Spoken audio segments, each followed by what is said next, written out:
Alyssa Thomas, that's what she does. She uses her body.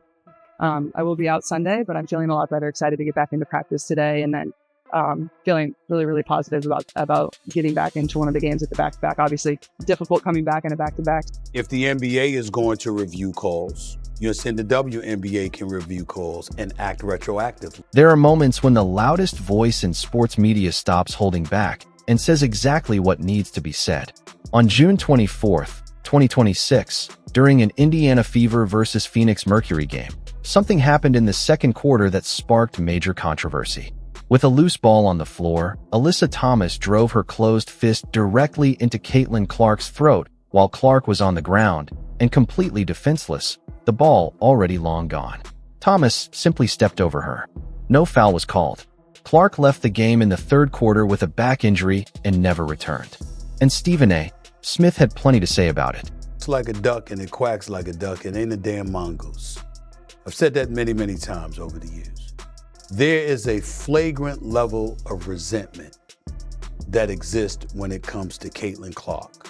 And it has existed since she has arrived in the league.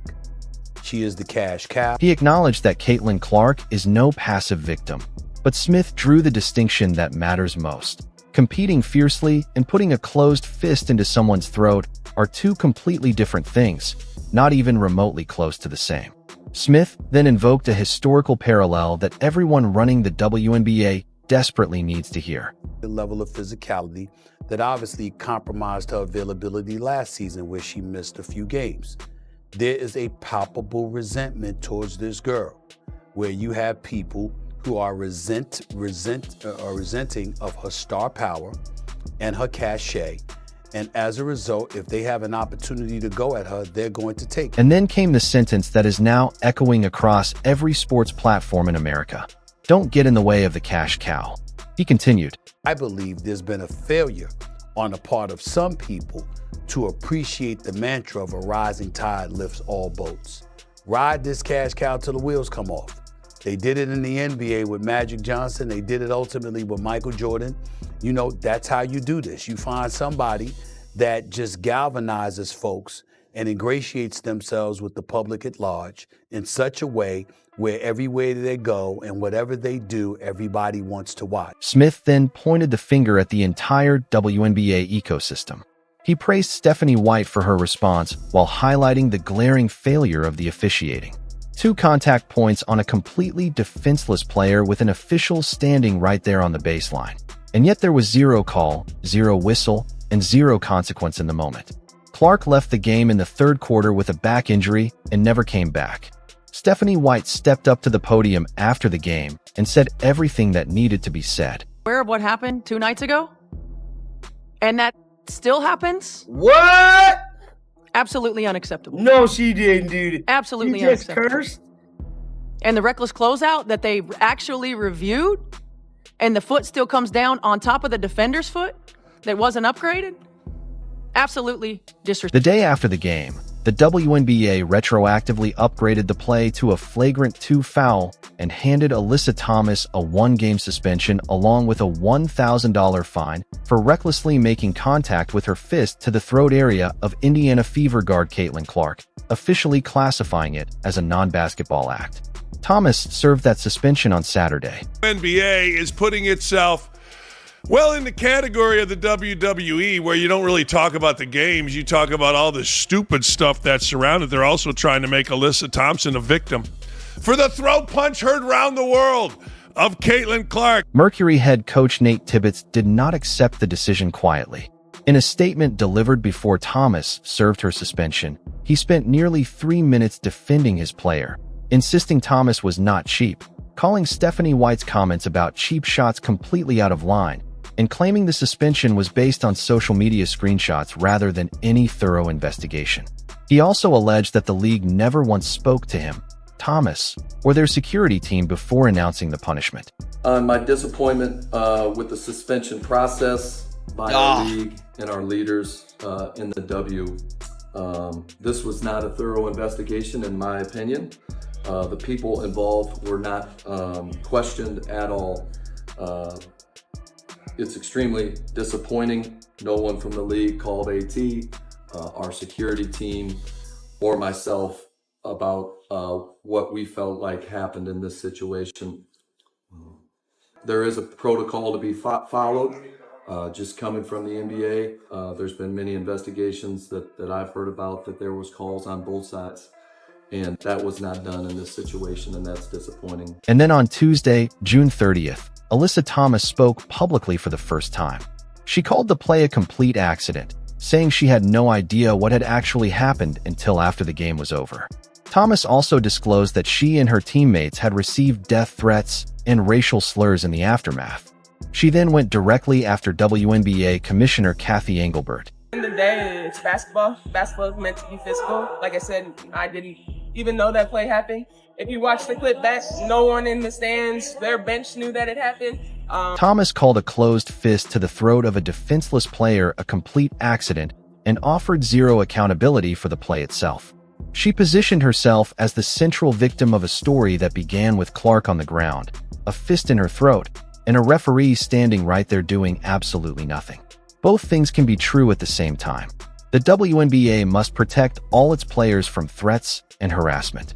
And the WNBA must also refuse to allow a fist to the throat to be brushed off and dismissed as a simple basketball accident. Now we're being painted as thugs and there's death threats out on us. So it's really unacceptable. It's something that needs to change in this league, and I'm just really sick and tired of it. The fans did not debate this. The moment Smith's words spread across social media, the reactions came flooding in. One fan wrote that Caitlin Clark was indirectly forcing the WNBA to become something it never wanted to be, an actual business capable of generating its own money, while another pointed out the absurdity of bringing record viewership to a league that has profited from her presence and still allowing her to be treated this way. Arenas were filling up just to watch her play, and fans made it clear they felt Clark deserved to be treated with the highest level of respect.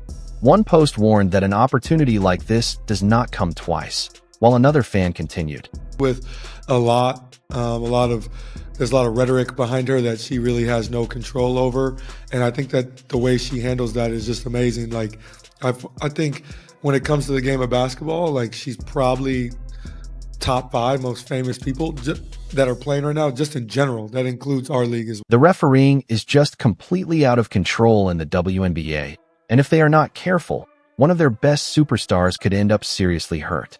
Another fan chimed in with a perspective that said everything about the stakes involved, admitting they honestly do not watch a lot of WNBA games, but tuned in for this one and could not believe what they were seeing, asking whether this kind of thing was normal for Clark, a brand new viewer, and their very first impression of the league was a closed fist to the throat of its biggest star. The referees, the officials completely missed the call. Because this happened to Caitlin Clark, and we're in this mode where every time Caitlin Clark is fouled, anytime anybody breathes on her, it brings out the hottest, the most scorching of takes. So in Boomer Esiason's mind is that Caitlin Clark is straight and white, and therefore deserves a little bit more respect.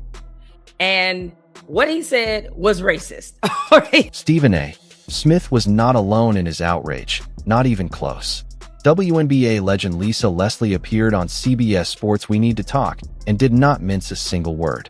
Not surprised that the league went back and fined Alyssa Thomas, but I think at the same time, it's tough to think that official would have missed that they didn't have a replay on it. That was tough to me, and I think overall, the league's got to do better. The officials have got to do better, but also players. Players have to clean it. And then on the matter of Thomas walking away without saying a single word to Clark. In this particular situation, I thought that the last official should have been able to catch that. I was actually watching this game and I was like, oh, wow, that was a bit much. So in that moment, I thought that the official missed the call. I'm not surprised that the league went back and fined Alyssa Thomas. Cunningham had been fined by the league before for speaking out about officiating, and she said it anyway. Two-time Super Bowl champion LaShawn McCoy appeared on Speak Easy and went directly at the historical parallel. When Michael Jordan was the man, the NBA made sure, all right, we can't be doing the Pistons. Y'all can't be doing it to him no more. Give me another star, LeBron. Right? They made this whole big thing about him going to different teams, all that. It's the king. Let's put that shit underneath the rug. So when you got a star player like that, I go even better. Quarterbacks in the NFL, they hurt Tom Brady's knee. Oh, from now on, no more. You can't tie the quarterback by their knees. That's dead.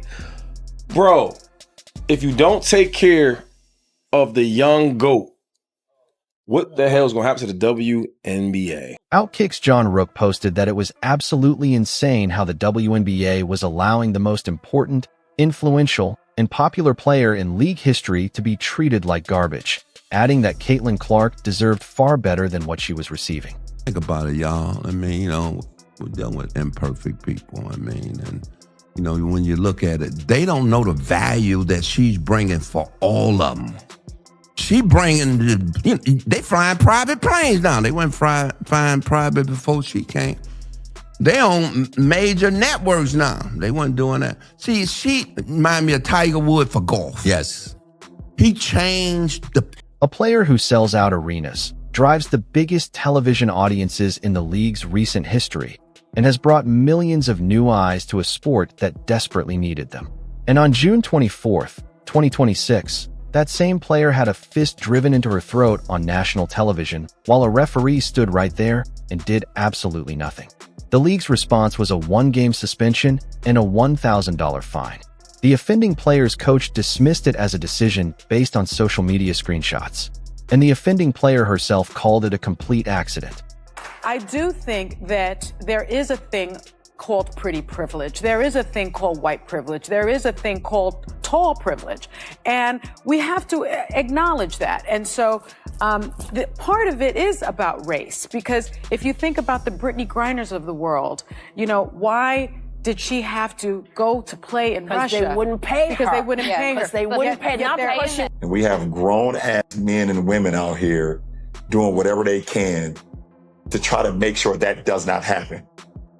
That is the weirdest thing in the world, but it is what it is, and I'm glad that Caitlin has... Stephen A. Smith did not call anyone a dirty player, and he said so himself. But he did say what the numbers demand everyone acknowledge. You do not get in the way of the cash cow.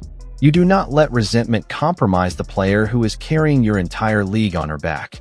You ride that wave, you build with it, and you protect it. Because if that wave breaks, if Caitlin Clark's back injury lingers, if she decides the WNBA does not deserve what she brings to it, the league will not get another moment like this one. Not in a decade. Maybe not ever. Stephen A. Smith made it crystal clear that the WNBA must start reviewing plays and handing down appropriate punishment the same way the NBA does. A 1-game suspension and a $1,000 fine after a fist to the throat. Is that appropriate punishment? Is that how you protect your cash cow? Is that how you honor the wave that Caitlin Clark created?